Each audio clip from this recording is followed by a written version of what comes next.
নমস্কার বন্ধুরা, শুভ সকাল। কৃপাস ডিমে সকলকে স্বাগতম। তোমরা সবাই কেমন আছো? আমি তোমাদের আশীর্বাদ ঠাকুরের কৃপায় ভালো আছি।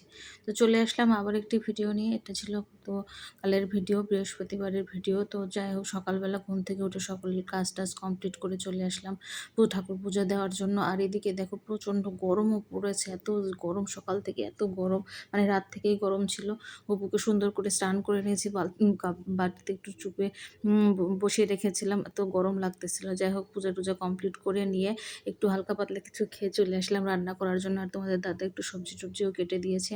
দেখো, এই যে সবজি দিয়ে ডাল করতেছি আর কুমড়োর তরকারি করব, আবার এখানে সবজি রান্না করব। আজকে অনেক সবজি রান্না করব, কারণ আমরা সবাই এত বেশি মানে মোটা হয়ে যাচ্ছি যে কি বলবো, একটু সবজি টবজি না খেলে হচ্ছে না। আর এতে খাওয়া দাওয়া কমপ্লিট, মানে একদম সব এলোমেলো হয়ে যাচ্ছে।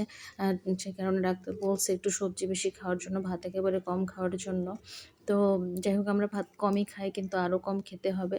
তো এদিকে দেখো, আমার সবজিটা প্রায় কমপ্লিট। ওইখানে তোমার দাদা সবজি কেটেছিল, সেগুলো জায়গায় এখনও পরিষ্কার করা হয় না, ওগুলো পরিষ্কার করব আস্তে আস্তে। এই সবজিটা রান্না হয়ে গেলেই আর কি রান্না কমপ্লিট, ওগুলো রান্না সব হয়ে গিয়েছে।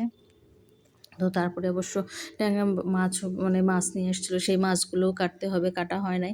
তো দেখো, এদিকে আমার রান্নাগুলো কমপ্লিট আছে। এই যে ডাল রান্না করেছি, সবজি দিয়ে কুমড়োর দিয়ে ডাল রান্না করেছি, কুমড়ার ঢেঁড়স দিয়ে ডাল রান্না করেছি, সবজি কুমড়োর ভাজি। আর ওই পাশে কালকে যে ডাল ছিল, শসার লেবু সব কিছু কাটা কমপ্লিট। এই যে এরপর লেবু পরে দিয়েছি। আর এদিকে দেখতেই পাচ্ছ, আমি কিন্তু এই পাশে মাছ কাটতেছি। যে এই ট্যাংরা মাছগুলো নিয়ে আসছিলো, সেই মাছগুলোই কাটা হচ্ছে এখন। এগুলা কেটে নিয়ে তারপরে ঘরটর পরিষ্কার করে নিয়ে, রান্নাঘরটর সব পরিষ্কার করে নিয়ে তারপরে আর কি স্নান করতে যাব। কারণ আবার স্নান না করলে হবে না। রান্না করে একদম টোটালি ঘেমে গিয়ে আমার অবস্থা খারাপ হয়ে গিয়েছে।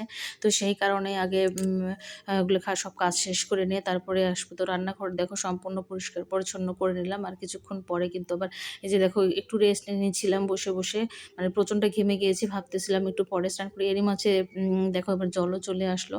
তো কিছুক্ষণ জল পড়ে যাওয়ার পর আমি আবার হচ্ছে জল ভরবো। তো সেই কারণে আর পরে আসলাম আর কি করলাম। আর এইদিকে দেখতে পাচ্ছ, এই যে গাছগুলো ওখানে রেখেছি, মানি প্ল্যান্টের গাছগুলো কিছু কিছু এখানেও রাখা রয়েছে। আর এখানে এখন জলটা ভরে নেব। অনেক ঠান্ডা জল, এই জল খেতেও ভালো লাগে। কারণ যখন মোটরে জল আসে তখনই সেটাই অনেকক্ষণ পরে মানে পরপর আসে, সে জলটা অনেক ভালো লাগে। আর সেটাই করবার। এখানে দেখো জগ আছে, জায়গায় মানে খাবার পর সব জায়গায় জায়গায় সব এলোমেলো থাকে, সেই জিনিসগুলো এখন জায়গায় নিয়ে তারপরে জগগুলো আর কি ভরে রাখবো। আর পরে মেয়েকে একটু ঠান্ডা জল দিব, দাদাকেও দিব, আর আমি একটু খেয়ে নেবো। আর এত গরম লাগতেছিল যে কি বলবো, মনে হচ্ছে গরমে আমি পুরো পাগল হয়ে গেছি। আজকে এত গরম, সারাটা দিন যে গরম ছিল। পরে সন্ধ্যাবেলায় কিন্তু আবহাওয়াটা একটু ঠান্ডা ঠান্ডাই হয়েছিল, মানে মেঘ হয়েছিল, বৃষ্টি তেমন হয় নাই, হালকা পাতলা বৃষ্টি হয়েছে। আমি সেটাই দেখতেছিলাম যে কত ঠান্ডা, ইচ্ছে করতেছিল এই জল দিয়ে স্নান করি। তো যাই হোক, জল টল পরে নেওয়ার পর তারপরে একটু রেস্ট নিচ্ছিলাম। এখন কিন্তু বাজে কিন্তু 5টা।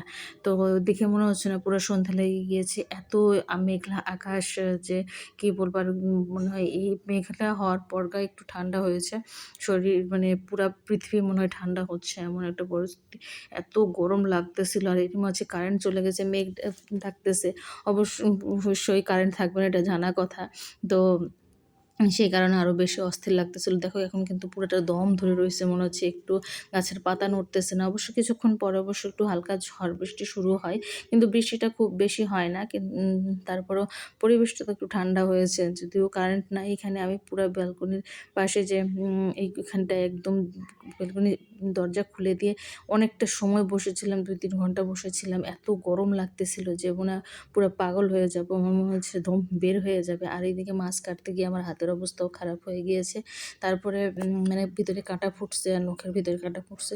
তো এই তো ছিল বন্ধুরা সারাদিনের ভিডিওটা। তারপর আর কোনো ভিডিওই করা হয়নি। আমার এত প্রচণ্ড শরীর খারাপ লাগতেছিল, গরমে মনে হয় প্রেশারটা বাড়ছিল না কি সমস্যা হয়েছিল বুঝতে পারতেছি না। আর কোনো ভিডিওই করিনি।